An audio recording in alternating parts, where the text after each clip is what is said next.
இங்க ஒரு அணில ஒருத்தர் விமர்சனம் பண்ணுது. இது என்னன்னு கேளுங்களேன். அரவிந்த் சுவாமின்னு ஒரு ஆக்டர் சொல்றான், விஜய் பிடிக்கும் நான் ஓட்டு போடக்கூடாது அப்படின்னு சொல்றான். அந்த அரவிந்த் சுவாமி இத்தனை வருஷம் உன ஆண்டானே, இவங்களை பத்தி கேட்டிருக்கியா? தில் இருக்கா உனக்கு கேக்குறதுக்கு? யாரை பயமுத்தி பாக்குறீங்க எல்லாரும் சேர்ந்து? என் தளபதியா பயந்து செத்துக்கிட்டு இருக்க, உண்மை தெரியாம வந்து நின்னுட்டு இருக்க. இன்னும் அவனையும் வந்து அவனுக்கு கீழே நம்ம அடிமையா வாழ்ந்து அரவிந்த் சுவாமி விஜயை பத்தி பேசுறதுக்கு உனக்கு இல்ல. ஒரு அரசியல் கட்சி தலைவன் என் தளபதி எவன் பேசினாலும் அரவிந்த் சாமி என்ன சொல்றாப்ல, உன் கொள்கை எனக்கு பிடிச்சிருந்தா உனக்கு ஓட்டு போடுவேங்கிற மாதிரி சொல்றாப்ல. அதை பிடிச்சிருக்கா பிடிக்கலையாங்கிறது அவங்களோட இஷ்டம். ஓட்டு போடலைங்கிறது அவரோட இஷ்டம். அவர் ஒரு மீடியாவில் சொல்றாப்புல, அதற்கேற்ற மாதிரி நீ கருத்துக்களையும் முன்வைக்கணும். இப்படி முட்டாள்தனமான வேலையை நீ பார்க்குறேன்னா என்னது இது? அணில் கூட்டத்துக்கு என்ன அறிவு இல்லையா? ஒரு கொள்கையும் ஒரு விமர்சனத்தையும் எப்படி ஹேண்டில் பண்ணணும்னு ஃபஸ்ட்டு தெரிஞ்சுக்கங்க.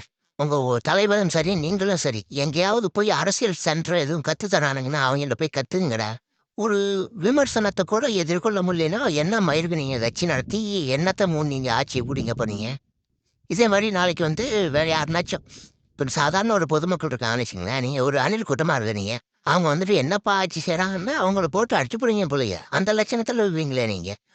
ஒரு சகிப்புத்தன்மையே உங்கள்கிட்ட இல்லைன்னா என்னம்மா இருக்குடா நீங்கள் அரசியலுக்கு வந்து? ஃபஸ்ட்டு உங்கள் கொள்கை ஒழுங்கா இருக்குதா? ஏதோ ஃப்ரூட் மிக்சர் அடித்த மாதிரி அடிச்சு வச்சிருக்கீங்க. ஒவ்வொரு ஜாதிக்கு ஒவ்வொரு தலைவருங்கிற மாதிரி. என்னடா அது புரியுதடா? கொள்கையை மாற்று, இல்லைன்னா அணில் கூட்டங்களா நீங்கள் திருந்துங்க.